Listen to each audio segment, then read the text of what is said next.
मलीपुर गांव में एक औरत रहा करती थी। उसके 2 बच्चे भी थे। पूनम के बच्चे बहुत छोटे थे। तभी उसके पति का एक्सीडेंट हो जाता है और उतारते में उसकी मृत्यु हो जाती है। तब से पूनम पर दोनों बच्चों की जिम्मेदारी आ जाती है। वे बेचारी लोग मिट्टी के बर्तन बेचने जाया करती थी। मिट्टी के बर्तन बेचकर जितना पैसा कमाती थी उसी में वे अपना जल चलाया करती थी। देखते ही देखते मौसम बदल गया। अब बारिशों का मौसम आ गया था, जिससे मिट्टी पूरी तरह से गीली हो जाती है और उसका काम बंद हो जाता है। अब पूनम के जल पर जाने का कोई सामान बाकी नहीं रह गया था। जो भी थोड़ा बहुत सामान था वे भी खत्म हो गया था। अब उसके पास कोई काम भी नहीं था जिससे वे काम चलते कुछ पैसा कमाए। ठीक उसी समय उसका बेटा पवन उसके पास आकर कहता है, माँ मुझे बहुत भूख लगी है। माँ कुछ खाने तो दो ना। मैंने तो लास्ट में भी कुछ नहीं खाया था। माँ मुझे बहुत तेज भूख लगी है। मेरे पेट में जल हो रहा है माँ, और मुझे कमजोरी भी लग रही है। छोटे से बच्चे की ये बात सुनकर पूनम बहुत दुखी हो जाती है और अपने आप तो बहुत ही लाचार महसूस करती है, क्योंकि जो माँ अपने बच्चों का पेट भी ना भर सके वे कैसी माँ है। ये सोचकर वे सोचने लगती है कि अब वे अपने बच्चों के लिए क्या कर सकती है। इधर उधर देखने के बाद उसे एक बर्तन दिखता है जिसे वे बिना तेल दिए बाजार में लेकर जाती है और उसे बेच देती है। और उसे बेचने पर उसे जो भी पैसे मिलते हैं उससे वे कुछ खाना बनाने का सामान लेकर आती है और बिना तेल दिए अपने बच्चों के लिए खाना बनाती है और उसको खिलाती है और उनका पेट भरती है। ऐसे ही 2 दिन गुजर जाते। अब उनके घर में कोई सामान नहीं बचा था, क्योंकि बर्तन बेचकर 2 पैसे मिले थे वे 40 टल हो जाते और अब उसके पास बिल्कुल भी पैसे नहीं रहते। हे भगवान, अब मैं क्या करूं? ये बारिश का मौसम भी ना बहुत ही खराब मौसम है। इस बारिश की वजह से तो मुझे कोई काम भी नहीं मिल रहा। मैं क्या करूं? कहाँ जाऊं? किसकी मदद लूं? इतने छोटे छोटे बच्चों का पेट भी नहीं भर पा रही हूँ। अब हमेशा उन्हें क्या बताऊंगी, कितने बहाने बताऊंगी? समझने की उम्र भी तो नहीं है मेरे बच्चों की। भगवान मेरी मदद करो, अब मैं कहाँ जाऊंगी? इन्हीं सब बातों को सोचते हुए पूनम सो जाती है। दूसरे दिन सुबह उठकर जिस जगह से वे मिट्टी के बर्तन लाती थी वहाँ पर जाकर पूछने लगती है कि अब तो बारिश थोड़ी सी लुट चुकी है, क्या उसे मिट्टी के बर्तन बेचने के लिए कुछ सामान मिलेगा? तभी वे आदमी कहता है कि अभी तक तो मिट्टी गीली है, जिस वजह से मिट्टी के बर्तन नहीं बने, इसलिए अभी उसे कोई काम नहीं मिल सकता। अब पूनम कुछ न कुछ काम चलते कोई न कोई काम हासिल करना चाहती थी, जिस वजह से वे पूरे गांव में घूमने लगती है, जिससे उसे कोई काम मिल जाए और पैसे कमाने का एक जरिया मिल जाए और उसके बच्चों को 2 वक्त की रोटी मिल जाएगी।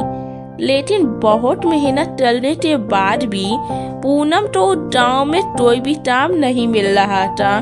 फिर परेशान होकर वे वापस घर पर आ जाती है। जैसे ही पूनम घर पर पहुंचती है, दोनों मासूम बच्चे जल्दी से पूनम के पास आते हैं और कहते हैं, माँ तुम आ गई माँ, बताओ ना माँ, हमारे लिए तुम क्या लेकर आई हो? तुम्हें पता है माँ, हमें कितनी भूख लग रही है। हमें तो तुम्हारे आने का ही इंतजार था। माँ बोलो ना माँ, जो चीजें तुम लेकर आने वाली थी वे चीजें कहाँ है माँ? बताओ ना माँ, कुछ तो बोलो माँ, मुझे बहुत भूख लगी है माँ, जल्दी से बताओ ना, वे सारी चीजें कहाँ से पाई है तुमने? ही वे बच्चे बाल बाल अपनी माँ से सवाल कर रहे थे, जिसको सुन कर उसकी माँ बहुत दुखी हो रही थी, लेकिन बेचारी कुछ भी नहीं कर पा रही थी। वे भी तो मजबूर थी क्योंकि उसे कोई काम ही नहीं मिल रहा था। ऐसे ही भूत से बहुत देर तक बच्चे रोने लगे और रोते रोते वे बच्चे सो जाते हैं। सारी रात पूनम को भी नींद नहीं आती है। बच्चों की ये हालत देखकर वे बेचारी बहुत परेशान थी। अगर ऐसा ही चलता रहेगा तो एक दिन भूत की वजह से मेरे बच्चे मर जाएंगे। मुझे कुछ ऐसा करना होगा जिससे हमारी ये तकलीफें दूर हो जाए। कोई आज कल हमें काम के लिए बुलाएगा, इस उम्मीद में मैं अपने बच्चों को भूता तो नहीं लग सकती और मेरी जिंदगी ऐसे ही तो नहीं गुजर जाएगी। नहीं, मुझे कुछ ऐसा करना होगा जिससे मैं पैसे कमा पाऊँ। हाँ, मैं कुछ चलती हूँ। मैं एक काम करती हूँ, नॉन और मशरूम की सब्जी बनाकर बेचती हूँ। वैसे भी मेरी माँ कहती थी कि मैं बहुत अच्छा खाना बनाती हूँ। एक बार मैं सोची चल के देखती हूँ, शायद लोगों को पसंद आ जाए और भगवान की दया होगी तो सब कुछ ठीक हो जाएगा। यही तब सोचती हुई पूनम अपने ही गांव में उड़ाल देने वाले एक आदमी के पास जाती है और कहती है, मनोज भैया, मुझे कुछ पैसे उड़ाल पर दे दो। मैं अपना काम शुरू करना चाहती हूँ। ठीक है, ले लो, लेकिन मुझे मेरे पैसे टाइम पर मिल जाने चाहिए, वरना अगर लेट हुआ तो उससे दुगने पैसे देने होंगे। हाँ भैया, ठीक है, मैं आपके पैसे टाइम पर दे दूंगी। मनोज पूनम को पैसे दे देता है और पूनम उन पैसों से नॉन और मशरूम की सब्जी बनाने का सारा सामान ले आती है और दल पर नॉन और मशरूम की सब्जी बनाने की तैयारियां शुरू कर देती है। फिर अगले दिन वे गांव में अपनी नॉन और मशरूम की सब्जी लगाती है।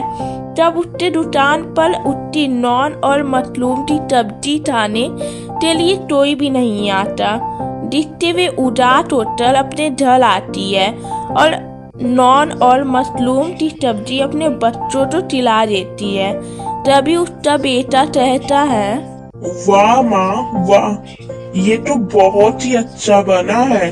आप इतना अच्छा खाना बनाती हो, ये तो मुझे मालूम ही नहीं था। हाँ माँ, ये सच में बहुत अच्छा बना है। ठीक है बच्चों, तुम लोग पेट भर कर जाओ। अगले दिन पूनम फिर से अपना ठेला गांव में लगाती है। कुछ देर और है, लेकिन उसके दुकान पर आज भी कोई नहीं आया। तभी वे सोचती है कि उसे लोगों को अपनी दुकान पर लाने के लिए कुछ तो करना होगा, जिससे लोग एक बार उसकी नॉन और मशरूम की सब्जी चाटल देख ले। तभी वे कहती है, चलो गाँव वालों, मेरी तंदूरी नॉन और मशरूम की सब्जी चालो। दीवाने ना हो जाए तो कहना। जलम तंदूर से निकली नॉन और चटपटी मसालेदार मशरूम की सब्जी चालो। पूनम से इतना बोलते ही वहाँ पर चले तभी गांव वालों के मुंह में पानी आ जाता है और तभी उसकी नॉन और मशरूम की सब्जी खाने आने लगते हैं और नॉन और मशरूम की सब्जी चाटल कहते हैं, सच में भाभी, ये तो बहुत ही स्वादिष्ट बनाई है आपने। इतना अच्छा और स्वादिष्ट खाना मैंने अच्छे से अच्छे ढाबे पर भी नहीं खाया, जितना अच्छा और स्वादिष्ट खाना मैं आज खा रहा हूँ। धन्यवाद भैया, धन्यवाद। ऐसे ही डोबी आटा पूनम के नॉन और मशरूम की सब्जी की तारीफ करते जाता। कुछ ही देर में पूनम के सारे तंदूरी नॉन और मशरूम की सब्जी बिक जाती है। ये तब देखकर पूनम बहुत टूट जाती है और फिर वे डर आ जाती है।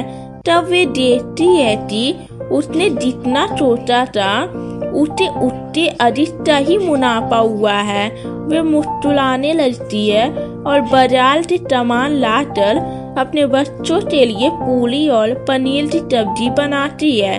जब बच्चे खाना खाने के लिए आते हैं तब पूनम बच्चों को पूरी और पनीर की सब्जी देती है, जिसे देखकर बच्चे कहते हैं, माँ आज पूरी और पनीर, ये तो खाने में बहुत स्वादिष्ट होते हैं।